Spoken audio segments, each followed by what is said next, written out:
حضرت علی رضی اللہ عنہ سے یہ حدیث مروی ہے، وہ فرماتے ہیں کہ ایک رات آخری شب میں نبی کریم صلی اللہ علیہ وسلم نے ہمارے گھر کا دروازہ کھٹکھٹایا۔ ہمارے گھر سے مراد یعنی حضرت علی رضی اللہ عنہ کا گھر، جس میں حضرت فاطمہ رضی اللہ عنہ بھی ساتھ رہتی تھی، اور یہ گھر حضور اقدس صلی اللہ علیہ وسلم کی گھر کی پشت پر مسجد نبوی کے ساتھ بنا ہوا تھا۔ اس وقت حضرت علی اور حضرت فاطمہ رضی اللہ عنہ دونوں اپنے گھر میں سو رہے تھے۔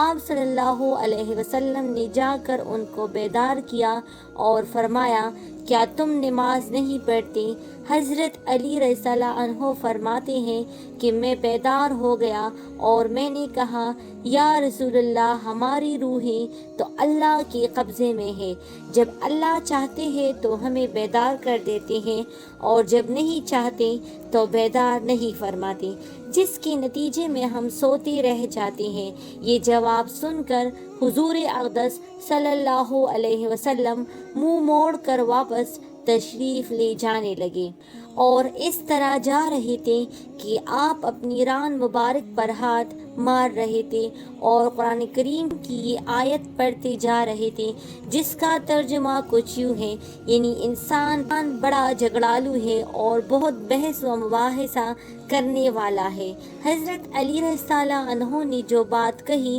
اس پر آپ صلی اللہ علیہ وسلم نے فرمایا کہ انسان اپنی غلطی کی تعویل کے لیے بڑی دلیلیں پیش کرتا ہے۔ اس حدیث کے ذریعے حضرت علی رضی اللہ عنہ یہ بتانے کے لیے یہ واقعہ سنا رہے ہیں کہ رسول کریم صلی اللہ علیہ وسلم کو میرا یہ جواب پسند نہیں آیا۔ اس حدیث سے ایک بات تو یہ معلوم ہوئی کہ نبی کریم صلی اللہ علیہ وسلم نہ صرف یہ کہ خود نمازوں کا اہتمام فرماتے تھے، بلکہ اپنے گھر والوں اور اپنے قریبی اعزاء کو بھی نماز کے لیے اٹھانے کا اہتمام فرمایا کرتے تھے۔ اس لیے قرآن کریم نے یہ لازم قرار دیا ہے کہ انسان کے لیے صرف یہ کافی نہیں کہ خود نماز کا پابند ہو جائے، بلکہ اپنے گھر والوں کو بھی نماز پابند بنانے کی فکر اور کوشش کرے۔ قرآن کریم میں اللہ تعالیٰ کا ارشاد ہے، یعنی اپنے گھر والوں کو نماز حکم دو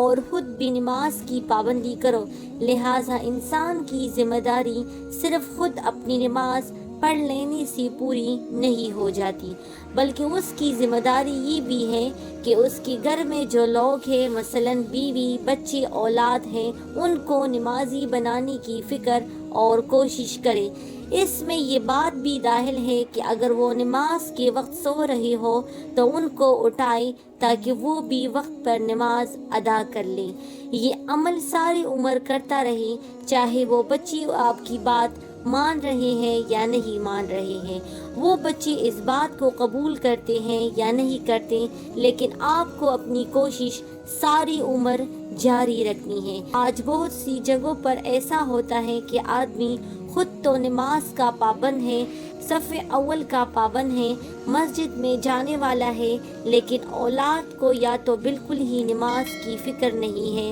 یا مسجد میں آ کر جماعت سے نماز پڑھنے کی فکر نہیں ہے۔ ہوتا یہ ہے کہ کچھ دن تو شروع میں بچوں کو سمجھایا بجھایا جاتا ہے، بعض اوقات تنبیہ بھی کی، جب انہوں نے بات نہیں مانی تو یہ سوچا کہ یہ مانتے تو ہے نہیں، اب کیا بار بار ان کو اٹھائے اور سمجھائے۔ یہ سوچ کر آدمی ہمت ہار جاتا ہے۔ یاد رکھیے کہ یہ ہمت ہارنا درست نہیں، بلکہ ساری عمر یہ عمل کرتے رہنا ہے۔ نماز کی اتنی تاکید کی گئی ہے کہ حدیث شریف میں آتا ہے کہ جب بچہ 7 سال کا ہو جائے تو اس کو نماز کا حکم دو اور ان کو نماز کی عادت ڈالو، اور جب بچہ 10 سال کا ہو جائے اور پھر نماز نہ پڑھے تو ان کو نماز نہ پڑھنے پر مارو، لیکن کوشش کو چھوڑو نہیں۔ یہ فکر کرنا ہر انسان کی ذمہ ضروری ہے۔ یہ حکم تو فرض نمازوں کے بارے میں ہے،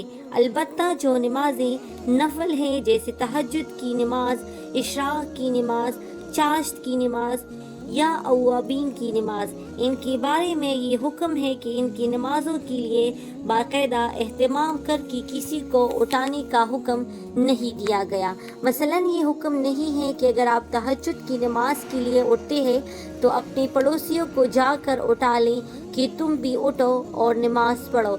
اس لیے کہ تہجد کی نماز فرض واجب نہیں ہے۔ لیکن جو لوگ آپ کے زیر تربیت ہیں، مثلا آپ کے شاگرد ہیں، آپ کی اولاد ہیں، آپ کی مریدان ہیں، تو ان کی تربیت کے لیے ان کو اٹھانا چاہیے، جیسا کہ اس حدیث شریف میں حضور اقدس صلی اللہ علیہ وسلم نے حضرت علی اور حضرت فاطمہ رضی اللہ عنہ کو جا کر اٹھایا، جبکہ آپ سے یہ ثابت نہیں کہ آپ دوسرے صحابہ کرام رضی اللہ عنہ کو تہجد کے لیے اٹھایا کرتے تھے۔ لیکن حضرت علی اور حضرت فاطمہ اپنی اولاد تھی اور اپنے زیر بیت تھی، اس لیے آپ باقاعدہ اہتمام کر کے ان کے گھر تشریف لے گئے اور ان کا دروازہ کھٹکھٹایا اور ان کو اٹھایا۔